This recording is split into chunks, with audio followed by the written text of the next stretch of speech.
Nous arrivons au chapitre 17 de l'Apocalypse.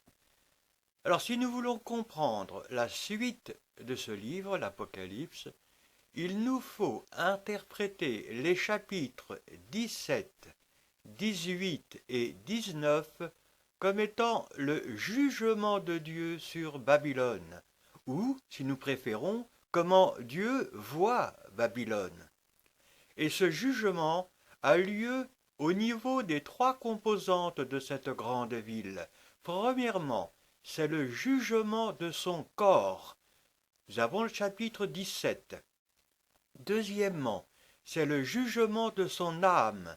C'est le chapitre 18 qui nous le dira. Et enfin, troisièmement, c'est le jugement de son esprit, et ce sera le chapitre 19. Cela nous est relaté de cette manière en raison de l'homme, car c'est lui, l'homme, qui a donné la vie et animé la grande ville à travers les siècles. Le chapitre 17 est donc le jugement du corps de Babylone. Pour le regard humain, ce jugement correspond à son cheminement politique à travers les siècles. De ce fait, il n'y a pas dans ce chapitre une suite dans les événements décrits dans les coupes, comme d'ailleurs pour les chapitres qui suivent. Pour faciliter l'explication du texte, il nous est utile de reconnaître le sens symbolique de deux des éléments qui nous sont décrits dans ces passages. Premièrement celui de la femme et deuxièmement celui de la bête. Ces deux symboles, la femme et la bête, et qui nous sont apparus plusieurs fois dans le cours de ce livre, doivent être compris ici dans leur sens le plus large. La femme déjà, la femme, elle est à comprendre comme étant un esprit ou une volonté de doctrine, que cette doctrine soit religieuse ou non.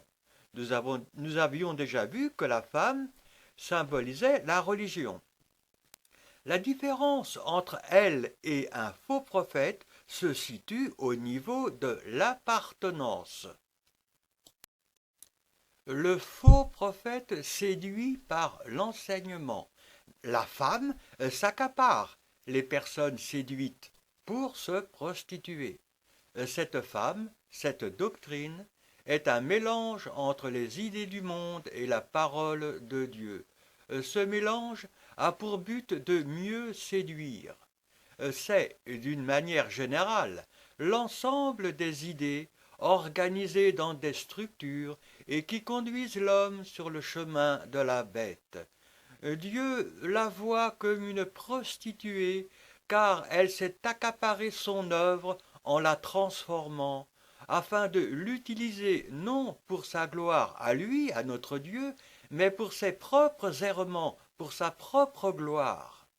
Et la bête, c'est un esprit de Babel, c'est-à-dire une volonté d'unité selon la chair.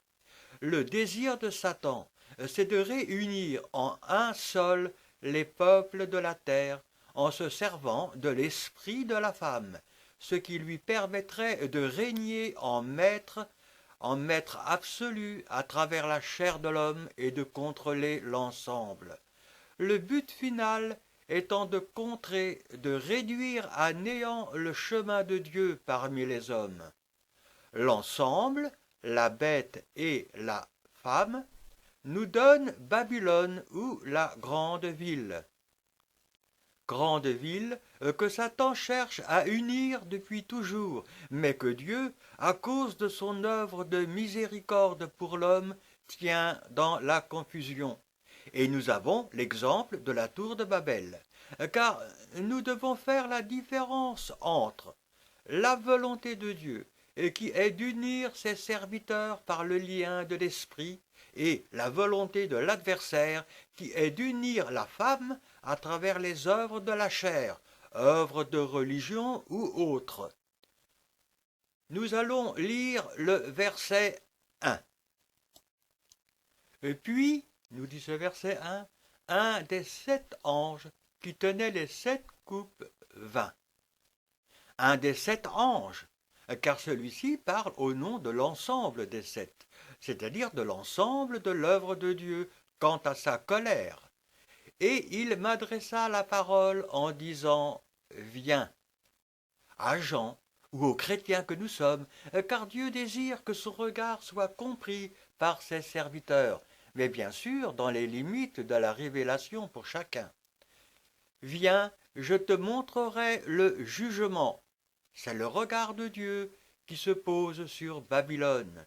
Et à travers ce jugement, l'Esprit nous montre que Dieu avait tout sous son contrôle et qu'il a amené le cheminement de Babylone à l'endroit qu'il a voulu ou qu'il a permis. Je te montrerai le jugement de la grande prostituée. C'est la femme qui est vue ici au niveau d'un ensemble. Nous devons voir dans cette femme l'ensemble des religions, associées à l'ensemble des idées que ces religions ont directement ou indirectement suscitées, car l'adversaire a œuvré pour répandre des idées inverses à ceux de la religion, en se servant de la réaction, afin d'obtenir un mélange, ce qui a pour but d'aveugler. Aveuglement permettant à l'adversaire d'éloigner l'homme du chemin de Dieu, afin d'imposer un autre chemin, un chemin de prostitution, qui monte vers un but, celui de Babel, l'unité selon la chair. Et ensuite nous dit ce verset, qui est assise sur les grandes eaux. C'est la foule des peuples, les grandes eaux. C'est la foule des peuples que le dragon transforme ou cherche à transformer en une bête. Cette œuvre de l'adversaire est un chemin qui serpente à travers les siècles. Mais l'Esprit de Dieu a tout sous son contrôle et, sans lui, cette unité aurait été achevée depuis longtemps. On arrive au verset 2. Ce verset 2 nous dit « C'est avec elle que les rois de la terre se sont livrés à la débauche. C'est avec cette femme que les rois ou les pouvoirs ont régné. Et c'est du vin de sa débauche que les habitants de la terre se sont enivrés. Et cette association entre les pouvoirs et la femme a donné une œuvre, symbolisée par un vin de débauche. Ce vin a aveuglé et corrompu les habitants de la terre. » Verset 3. Et il me transporta en esprit dans un désert. C'est le regard de Dieu quand il se pose sur la prostituée. Il la voit dans un désert, car cette prostituée habite une civilisation bâtie sur le sable, et sa fausse nourriture donne à l'homme une faim et une soif de vérité. Et je vis une femme, c'est la grande prostituée, c'est-à-dire que ce sont les différentes doctrines et philosophies amenées par la séduction à l'homme et qui ont, pour leur part, amené la civilisation. Ces différentes doctrines établies en système ont, à leur tête, la religion. Et je vis une femme assise sur une bête écarlate. Elle est assise sur une bête, car Satan l'a suscitée et l'a tolérée pour s'associer avec elle. Et le désir de l'adversaire, c'est d'être un avec la chair de l'homme. Sur une bête écarlate, nous dit ce verset. Car Satan s'identifie avec elle, et cette identification, cette unité revêt l'homme d'orgueil.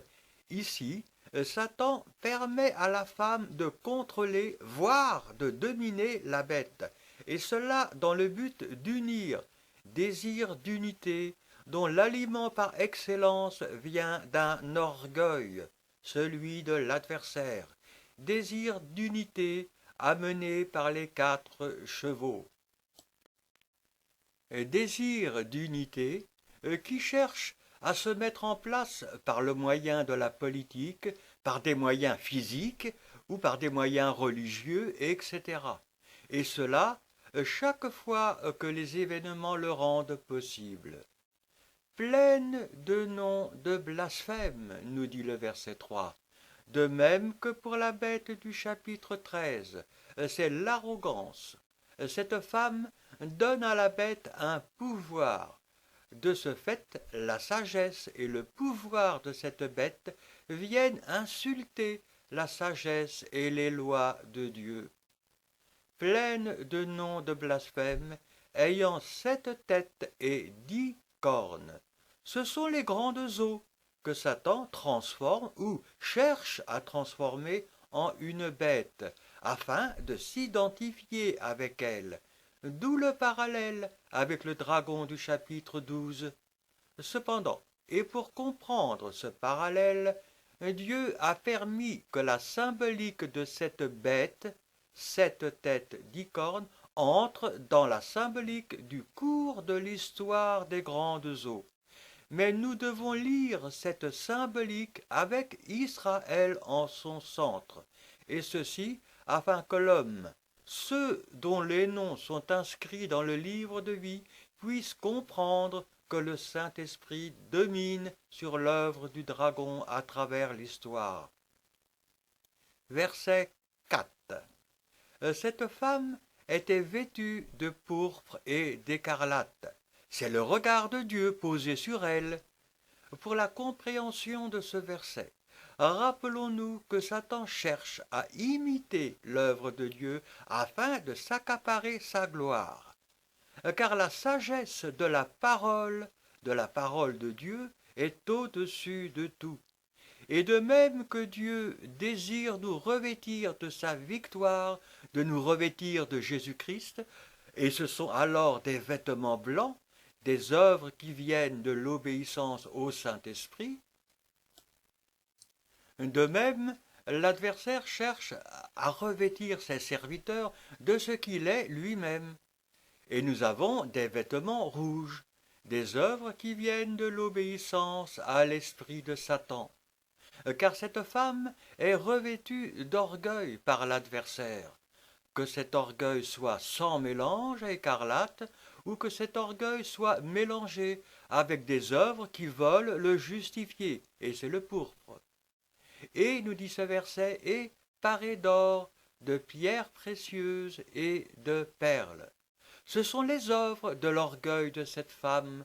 Ces œuvres, conséquence de l'obéissance à l'esprit de Satan, sont ceux de la dignité qui a été donnée à la femme par l'adversaire, l'habit rouge. Dieu voit cette femme parée d'or, de pierres précieuses et de perles, car il constate qu'elle accomplit des œuvres en obéissant à l'esprit de l'adversaire. Œuvre lui donnant une richesse matérielle, un luxe selon le monde. Cette richesse, ce luxe, lui permet d'attirer les hommes vers elle, en opposition aux œuvres issues du renoncement, œuvres qui nous donnent une richesse spirituelle, mais venant de Dieu, et qui nous permettent d'attirer vers lui, vers notre Dieu, mais selon son chemin. Et, nous dit ce verset, elle tenait dans sa main une coupe d'or. La coupe est d'or, car Satan s'est accaparé la divinité pour lui-même. Pour le chrétien, cette divinité de l'adversaire ne doit pas être prise à la légère, mais elle doit s'entendre comme étant une imitation. Il serait inutile et dangereux de ne faire aucun cas de l'adversaire, ou même pire, de le nier. Satan présente au monde un emballage qui se veut avoir les caractères de la vérité divine, et cela en se servant de la séduction et en passant par la femme. Mais nous devons bien nous rendre compte que pour l'adversaire, cet emballage ou cette coupe est de nature divine, car elle vient de lui, de son orgueil. Cette compréhension devrait nous permettre de juger avec plus de sérieux et de lucidité la marche de l'homme de Babylone. Dieu laisse à Satan sa divinité ou son illusion, et cela à cause de la guerre à travers l'homme. Pour cette raison, nous avons 7 têtes, une coupe d'or, des pierres précieuses, des perles données à la femme, etc. Rempli, nous dit la fin de ce verset 4, rempli d'abominations et des impuretés de sa prostitution. C'est le regard de Dieu posé sur elle. L'adversaire, à cause de son désir de divinité et de puissance, a rempli l'emballage d'un résultat que Dieu voit comme des abominations, des impuretés de toutes sortes. Et la femme séduite est entrée dans ce chemin d'orgueil, de divinité. Le chemin de la femme, qui est la conséquence d'un mélange entre plusieurs chemins, mélange dont le résultat appartient à l'adversaire, selon qu'il est écrit « Nul ne peut servir 2 maîtres à la fois ». Et la femme fait boire cette coupe, ce poison aux hommes. Verset 5. Sur son front était écrit un nom, un mystère, Babylone la grande. Et c'est en raison de l'imitation. Dieu a formé un corps. Il en a fait l'épouse de Jésus-Christ, et il a uni toutes choses à travers ce mystère. Mais de même, Satan cherche à faire de la femme son épouse, afin d'unir la terre à travers le mystère de Babylone. Babylone la grande, c'est le mystère de Satan, sa volonté d'unir en se servant de la femme, afin d'être Dieu dans la chair de l'homme. La femme appartient à Babylone, mais la femme a elle-même suscité Babylone à cause du dragon agissant par derrière. Et ce verset 5 ajoute « la mère des prostituées et des abominations de la terre ». Babylone la grande, c'est la civilisation humaine. C'est la femme, quand on comprend cette civilisation dans cette doctrine, et à travers l'unité que Satan cherche à lui donner. Mais c'est aussi la grande ville, quand on comprend cette grande ville comme étant la femme, mais arrivée à un apogée.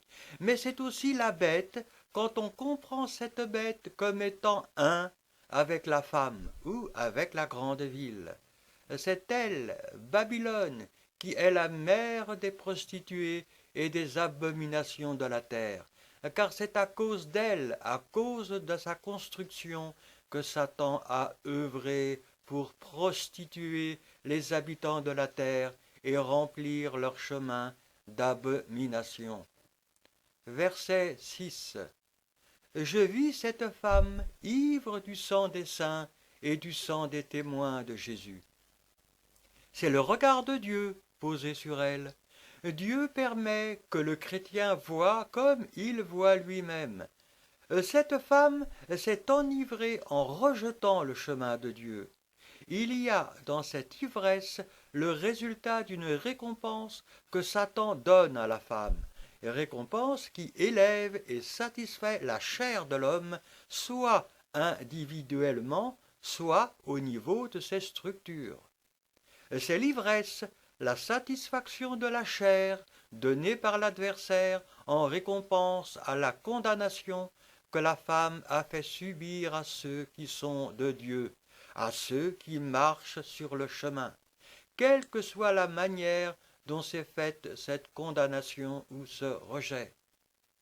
Et ce verset 6 nous dit « En la voyant, je fus saisi d'un grand étonnement. » Jean, c'est-à-dire en réalité le chrétien, est étonné, mais non pas Dieu. Nous avons le verset 7. Il y a là l'importance du résultat de la séduction dans le cheminement de l'histoire. Jean est étonné, car cette importance est fortement visible au niveau de la religion et de la religion chrétienne en tout premier. Mais nous ne devons surtout pas donner cette importance négative à une religion spécifique, car elle appartient aux religions chrétiennes dans leur ensemble. Seulement, les mesures de désobéissance sont différentes pour chacune et peuvent aller, pour certaines d'entre elles, à une conduite d'abomination, où nous avons une synagogue de Satan pour certaines d'entre elles. Verset 7. Dans ce verset 7, nous lisons « L'ange me dit, pourquoi t'étonnes-tu » Il y a dans cette interrogation ou dans cette réponse de l'ange devant l'étonnement de Jean la signification du parfait contrôle que l'Esprit de Dieu a sur les événements. L'histoire de Babylone ou de la femme assise sur les grandes eaux est parfaitement maîtrisée par le Saint-Esprit depuis son commencement jusqu'à sa fin. Cependant, ce verset attire notre attention sur le fait que le cheminement historique de cette femme entre dans le cadre de la justice de Dieu sur Babylone. Pourquoi t'étonnes-tu? Dieu permet. Et sur le fait que Dieu nous demande de faire la différence entre le but du chemin de la religion et celui du chemin de Dieu quant à Babylone. Le but du cheminement de la religion, à travers les siècles, a été d'installer le royaume de Dieu sur la terre. Elle a mis en place des systèmes, pratiqué des œuvres, établi une mainmise sur l'homme, afin d'imposer à sa manière la justice, la paix, etc. Dans ce chemin, c'est la construction de Babylone qui est désirée, car on confond Babylone avec le royaume de Dieu. Mais c'est le dragon qui œuvre par derrière, et cela en séduisant. Mais, à l'inverse, la volonté de Dieu a été d'apporter un témoignage du royaume, un témoignage de sa justice, de sa paix, témoignage dans l'obéissance à l'esprit, dans le renoncement, dans le sacrifice. Dans ce chemin, c'est la justice de Dieu qui est désirée, les reins ardents. Justice menant non pas vers la construction de Babylone, mais vers sa destruction, avec un regard, une espérance posée sur autre chose, un royaume qui viendra de Dieu et de Dieu seul. Où la religion, fer de lance de la civilisation, améliore, construit, en prenant Dieu comme justification, mais en réalité c'est l'adversaire qui en récolte les fruits, où Dieu agit, mais il ne le fera qu'autant marqué, après avoir mis tous ses ennemis sous ses pieds. C'est la pierre de Daniel qui se détache sans le secours d'aucune main. Dans ce verset, Dieu demande à ce que Jean, le chrétien, comprenne ces choses. Pourquoi t'étonnes-tu? Et ce verset nous dit « Je te dirai le mystère de la femme et de la bête qui la porte, qui a les 7 têtes et les 10 cornes. » C'est la confirmation du « pourquoi ». Dieu sait, il connaît par avance toutes choses, il les contrôle, afin de les faire entrer dans le déroulement de sa justice. C'est le cheminement historique de cette association femme-bête qui est concerné dans cette révélation, selon une mesure que Dieu juge suffisante pour nous, et en plaçant Israël au milieu de cette histoire. Verset 8. La bête que tu as vue était, et elle n'est plus. C'est la bête du verset 3 sur laquelle la femme est assise. Cette bête, c'est la volonté de Satan, c'est-à-dire l'esprit de Babel, volonté de Satan qui est de réunir sous un même joug les nations afin de mieux contrôler l'ensemble, et ceci en se servant de systèmes divers, systèmes militaires, politiques, économiques, religieux ou tout autre moyen. À partir de ce verset 8, c'est l'histoire de cet esprit de Babel qui nous est relatée. Le désir d'une dictature. histoire du conflit entre Dieu et l'adversaire. Mais l'histoire de ce conflit est, pour ici, limitée au jugement sur le corps de Babylone, c'est-à-dire son cheminement politique. Satan a cherché puis mis en place une bête. Dieu a permis puis a défait. La bête, nous dit ce verset 8, la bête que tu as vue était et elle n'est plus. Dieu a permis qu'elle s'installe, puis il a, par ailleurs, amené des événements pour qu'elle ne soit plus. Elle doit monter de l'abîme et aller à la perdition. C'est la raison pour laquelle Dieu a permis le cheminement de cette bête, afin qu'à travers elle, avec son installation finale, la colère de Dieu puisse se répandre afin d'obéir à la perfection de sa justice. Elle doit monter de l'abîme, car Dieu voit sa construction comme étant une vision de ténèbres, et aller à la perdition, car Dieu voit son espérance de divinité et de grandeur anéantie par la victoire de Christ, corps de Christ. Et les habitants de la terre, nous dit ce verset 8, s'étonneront en voyant la bête. Cela est à mettre en opposition avec le début du verset 7. Pourquoi t'étonnes-tu? Car si notre Dieu veut que ses serviteurs comprennent le sens de l'histoire, il tient d'autre part dans l'aveuglement les enfants de la révolte. Il s'étonne en voyant la bête. L'homme est incapable de maîtriser sa propre histoire, son propre destin. Dieu ne permettra pas qu'il construise Babylone selon les désirs de la femme. Ceux, nous dit ce verset 8, dont le nom n'a pas été écrit dès la fondation du monde dans le livre de vie. Cette deuxième répétition, chapitre 13, verset 8, nous confirme la totale omniscience de Dieu. Il a une connaissance parfaite du destin de chaque homme, de chaque femme, bien avant que ceux-ci ne soient nés sur la terre, en opposition avec la non-connaissance que l'homme animal a de lui-même, de son destin, aveuglé par celui qui est son prince, lui-même aveuglé par son orgueil.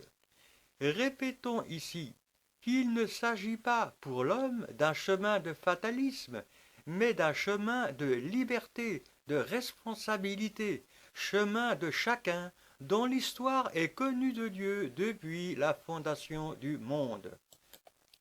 Et la fin de ce verset nous dit « parce qu'elle était et qu'elle n'est plus et qu'elle reparaîtra ». L'histoire de cette bête étonne, car son cheminement va à l'encontre de la logique des prévisions humaines. Cependant, la répétition de « était et n'est plus » puis de la prévision de son retour met l'accent sur son inévitable apparition, et cela quel qu'ait été le combat de l'homme animal. Verset 9. C'est ici l'intelligence qui a de la sagesse. À partir de ce verset 9, le cheminement historique de cette bête, sous-entendu dans le verset 8, nous est relaté dans la mesure de notre intelligence. Et ici, notre intelligence, c'est la connaissance que nous avons ou non de l'histoire. Les 7 têtes sont 7 montagnes sur lesquelles la femme est assise. Montagne.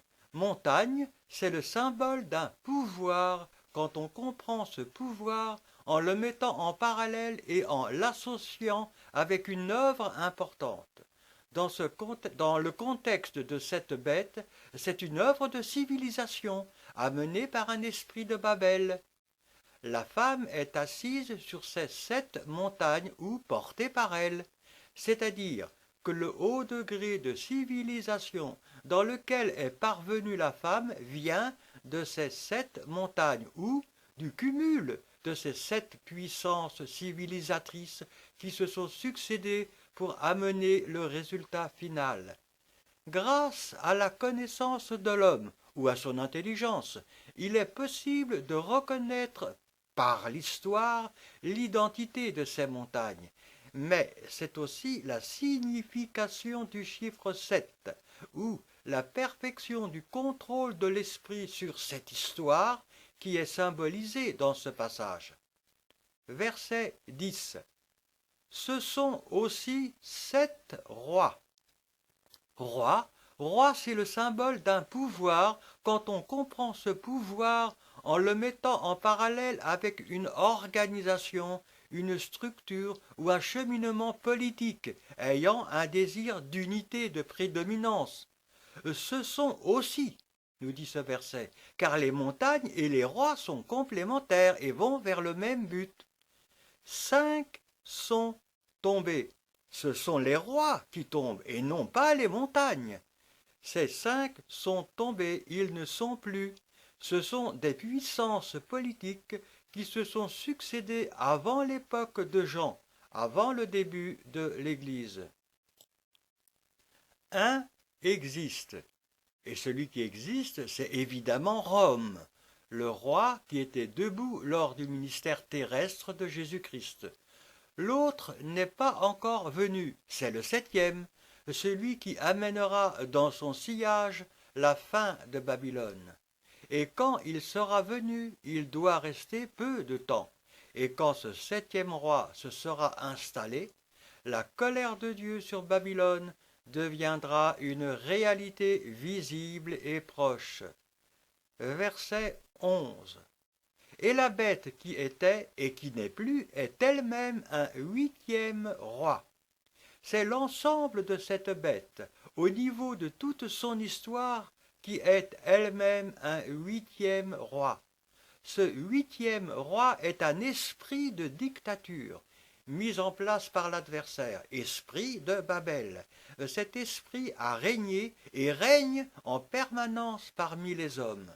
8e roi, dont le règne devient de plus en plus oppressant et universel à mesure qu'il se rapproche de sa 7e tête.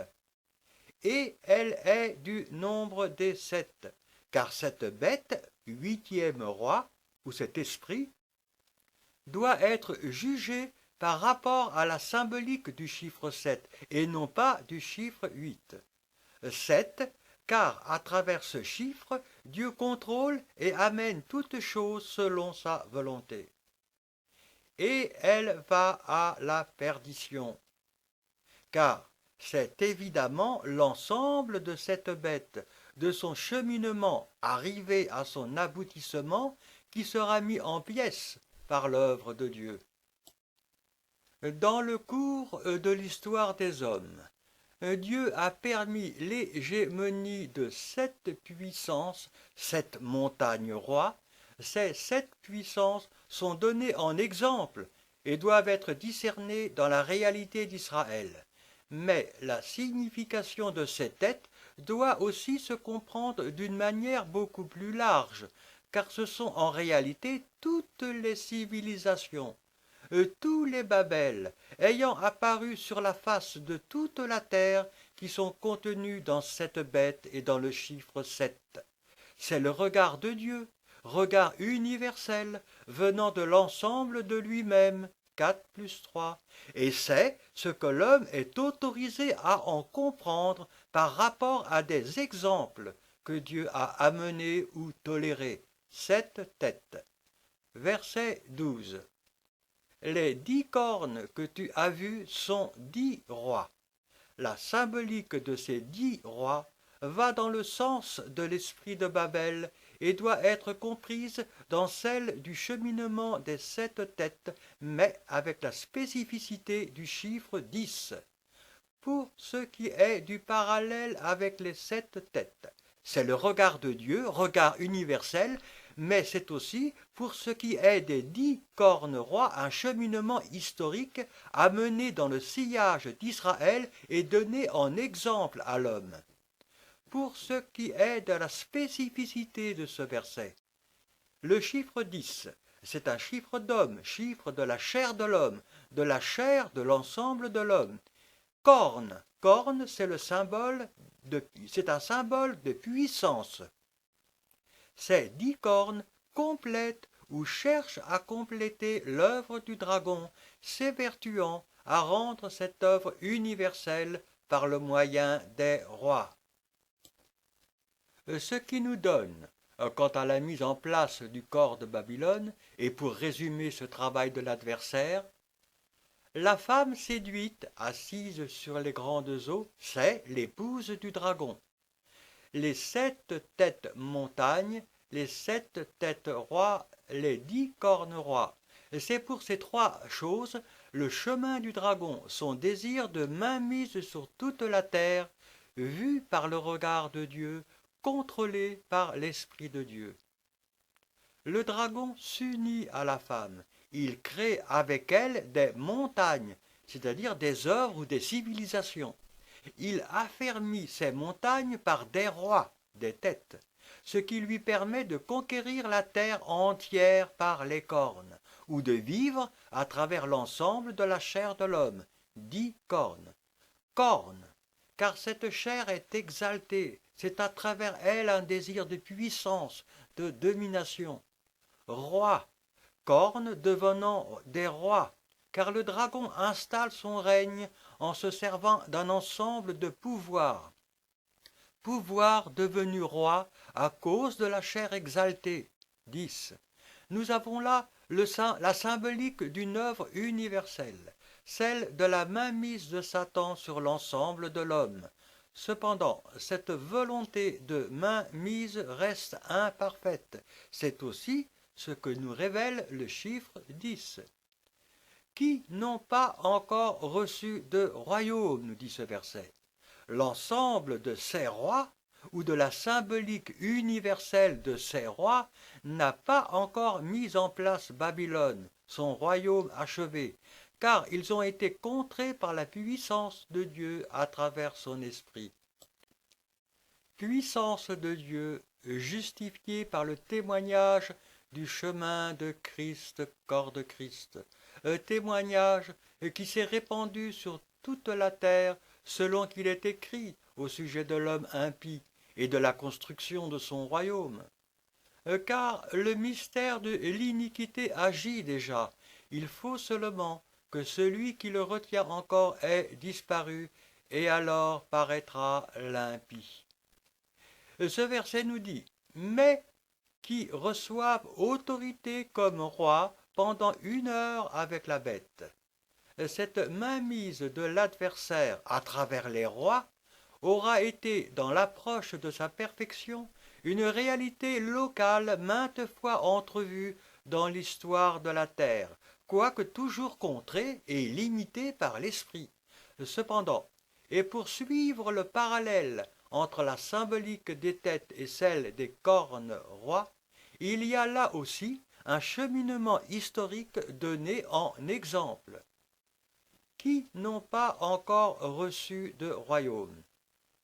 Car, au niveau de leur cheminement historique, de l'exemple que Dieu nous montre, ces rois n'étaient pas encore arrivés à l'époque de Jean, mais qui reçoivent autorité comme roi pendant 1 heure avec la bête. C'est Dieu qui permet. Ces rois, à cause de la prescience de Dieu, ont reçu par avance autorité pendant 1 heure avec la bête. C'est pour cette symbolique une division du temps amenée par l'apparition puis par la fin d'une puissance dominante, division du temps entre la bête roi vivant à l'époque du pèlerinage de Jésus-Christ et la 7e. Mais dans ces versets, la parole met aussi en évidence la puissance de Satan, celui qui est le prince de ce monde, celui qui règne à travers les 10 cornes, et cela malgré la présence et la mission de ceux de Dieu, malgré la parenthèse de l'Église et la longueur du temps entre la 6e et la 7e tête, d'où ce cheminement des 10 rois cornes. Verset 13. ce verset nous dit « ils ont un même dessein », parce que c'est la même direction. Les rois désirent et cherchent Babel. Babel cherche et met en place des rois. Et ils donnent leur puissance et leur autorité à la bête. Mais c'est évidemment la bête qui reçoit le bénéfice de l'œuvre de ces rois. Verset 14. Ils combattront contre l'agneau. Contre l'agneau, c'est contre le sacrifice, c'est-à-dire contre le chemin de renoncement mis en place par la justice de Dieu. Car il est impossible à ces rois, à ces pouvoirs de la chair, de combattre contre Jésus lui-même, de s'en prendre à celui qui est assis à la droite de Dieu, mais ils peuvent lutter contre son chemin, contre l'amour et la justice de Dieu, passant à travers ce chemin, contre le sacrifice de Jésus-Christ installé dans le corps, et cela en méprisant le témoignage ou en cherchant à le détruire, soit par l'intégration, soit par l'imitation, soit par la corruption ou par l'oppression, mais aussi en mettant de l'orgueil dans ceux qui sont censés nous apprendre le chemin de Dieu. Et ce verset 14 se continue en nous disant « Et l'agneau les vaincra, parce qu'il est le Seigneur des seigneurs et le roi des rois. » Mais ce sacrifice, ce chemin de témoignage et de victoire sera le plus fort, parce qu'il a fait de Jésus-Christ le Seigneur des seigneurs et le roi des rois.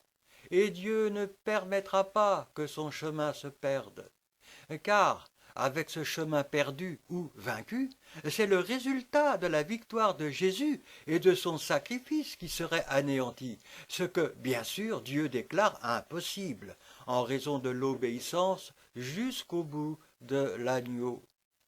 Et les appelés, nous dit ce verset 14, les élus et les fidèles qui sont avec lui, les vaincront aussi. Et c'est ici l'ensemble de ceux qui appartiennent à Dieu et à Christ, corps de Christ. Tous ceux-là, quelle que soit la demeure à laquelle ils appartiennent, ont vaincu, car ils ont, en obéissant à la grâce de Dieu, gardé jusqu'au bout le chemin d'obéissance que leur a apporté l'Esprit. Cette obéissance a fait d'eux des vainqueurs. Verset 15. Et il me dit, les eaux que tu as vues, sur lesquelles la prostituée est assise, ce sont des peuples, des foules, des nations et des langues. C'est le regard de Dieu qui symbolise l'ensemble de l'humanité depuis le départ du péché sur la terre. Verset 16. Les 10 cornes que tu as vues, et la bête haïront la prostituée, la dépouilleront et la mettront à nu. Elles mangeront ses chairs et la consumeront par le feu. C'est l'ensemble de cette bête, mais ici arrivé à un achèvement. La succession des montagnes et des têtes rois, donnant au dragon la possibilité de conquérir ou de s'exprimer à travers les grandes eaux, aboutit à un résultat. Et ce résultat, c'est l'orgueil débridé et les chevaux qui le suivent. Et, à cause de cet orgueil, ils haïssent la prostituée, ils la mettent à mal. Ils haïssent la civilisation mise en place à travers des œuvres de religion, ce qui signifie que le but final, la conquête, l'esprit de Babel, l'orgueil, devient plus important que les valeurs de la femme et ce qu'elle représente. C'est l'ensemble de cette civilisation qui est mise à mal à cause du but final, arrivé à son achèvement. Car l'homme, aveuglé par la séduction, se hait lui-même, il se détruit, il se corrompt à cause du but. La dépouilleront, nous dit ce verset, et la mettront à nu. C'est évidemment, quant à la finalité de ce verset, l'heure des trompettes achevée avec le versement des coupes qui est prédite. Pour ce passage, ce sont les lois morales et spirituelles qui sont bafouées, enlevées, dépouillées, mises à nu. La dépouilleront et la mettront à nu, et ensuite elles mangeront ses chairs. Ces lois, ces valeurs morales et spirituelles, ayant été mises à nu, l'esprit de Babel, s'exprimant à travers ses 10 cornes, engloutit la prostituée. Il s'accapare de tous ceux qui appartiennent à cette femme pour en faire sa nourriture. Et la consumeront par le feu, termine ce verset 16, afin de les moduler, de les transformer à son image, selon sa volonté, et il est évident que les conséquences finales de ce feu ne peuvent être que la destruction. Verset 17, il nous est dit « Car Dieu a mis dans leur cœur d'exécuter son dessein, un même dessein, et de donner leur royauté à la bête, jusqu'à ce que les paroles de Dieu soient accomplies. » C'est la puissance de Dieu, sa domination totale sur les événements de l'ensemble de l'histoire qui est sous-entendue dans ce verset. Puissance, domination, contrôle, ce qui est pour nous l'enseignement majeur contenu dans tout le chapitre 7 et bien évidemment dans tout le livre de l'Apocalypse, et que Dieu nous demande de recevoir par la foi, car toute cette guerre vient du péché, elle vient de la révolte de l'adversaire. Celui-ci a fait de l'homme son associé en le conduisant de même à la révolte, au péché. Orgueil, révolte, péché, dont l'origine remonte bien avant la mise en place de l'homme sur la terre. Le désir de l'adversaire, par cette révolte, est de mettre à mal la puissance de Dieu, son autorité, en s'en prenant à ses lois et en rendant ses lois incompatibles avec son amour. Rendre l'amour de Dieu incompatible avec ses lois, sa justice, ce qui oblige notre Dieu à mettre en place un chemin de victoire. Christ, corps de Christ, chemin de victoire qui a permis à la puissance de Dieu d'amener toute l'histoire de la révolte selon un parcours qu'il a toléré. Chemin de révolte prévu et connu d'avance par la puissance de Dieu, et dont Dieu s'est servi pour manifester sa puissance, son autorité, en se servant de son chemin à lui, c'est-à-dire Christ, corps de Christ. C'est la puissance, l'autorité de Dieu qui domine la puissance, l'autorité de Satan. C'est le chemin de renoncement, celui de l'innocence sacrifiée, qui domine le chemin de l'orgueil, celui de la chair exaltée et vainqueur dans le péché. Et ce verset nous dit « Car Dieu a mis dans leur cœur d'exécuter son dessein, un même dessein. » Ce sont ici les 10 cornes ou l'œuvre universelle de Satan passant à travers la chair de l'homme qui, en réalité, accomplissent la volonté de Dieu. Cette union de l'adversaire avec l'homme crée une œuvre, mais une œuvre qui trompe l'adversaire. En exécutant son dessein, Satan entre dans le dessein de Dieu afin qu'il soit manifeste que c'est la puissance de Dieu qui domine, qui est au-dessus de toute chose. Et, nous dit ce verset, et de donner leur royauté à la bête. Notre Dieu permet, il a permis que cette union de l'adversaire avec l'homme serve à l'édification de la bête, de Babylone, mais, nous dit ce verset, jusqu'à ce que les paroles de Dieu soient accomplies. C'est la domination, la toute-puissance de Dieu. Tout ce que Dieu a décidé sera exécuté, et cela en respectant totalement et sa justice venant de ses lois et sa justice venant de son amour. Mais ici, et afin que nous ne tombions point dans un raisonnement équivoque, il serait peut-être utile d'insister sur le fait que ce long chemin de tribulation, de misère, d'angoisse, de prostitution, de vanité, d'oppression, d'abomination, ce long chemin a été mis en place par l'œuvre de l'adversaire. Ce sont les fruits du péché, de la révolte, de l'orgueil, fruits du péché qui sont les conséquences naturelles du travail de l'adversaire parmi les hommes. Satan ne peut installer, ne peut nous donner que ce qu'il est lui-même. Il parle, il agit, il nous communique sa propre nature, son propre fond. C'est l'orgueil et les fruits de l'orgueil, le chemin du monde, en opposition avec l'amour et les fruits de l'amour qui viennent de la volonté de Dieu. Ce n'est donc pas un chemin, celui de la grande tribulation, et qui a été mis en place, et encore moins désiré par notre Dieu, mais bel et bien par la révolte et ses conséquences. Cependant, c'est un chemin qui a été permis, prévu et connu d'avance par la puissance de notre Dieu, et ceci à cause de la guerre à travers l'homme. C'est donc un chemin qui vient de l'œuvre de Satan, mais qui a été totalement dominé par la puissance de l'Esprit de Dieu, et qui, dans son parcours, a finalement accompli la parole de notre Dieu.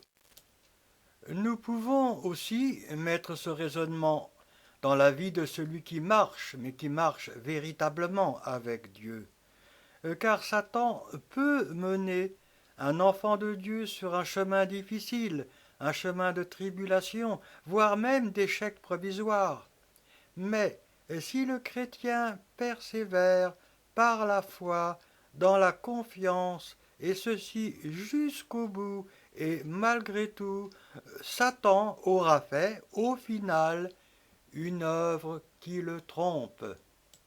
Verset 18, dernier verset, où il est écrit « Et la femme que tu as vue, c'est la grande ville qui a la royauté sur les rois de la terre, c'est-à-dire la civilisation arrivant à un apogée grâce à ses religions et à ses doctrines.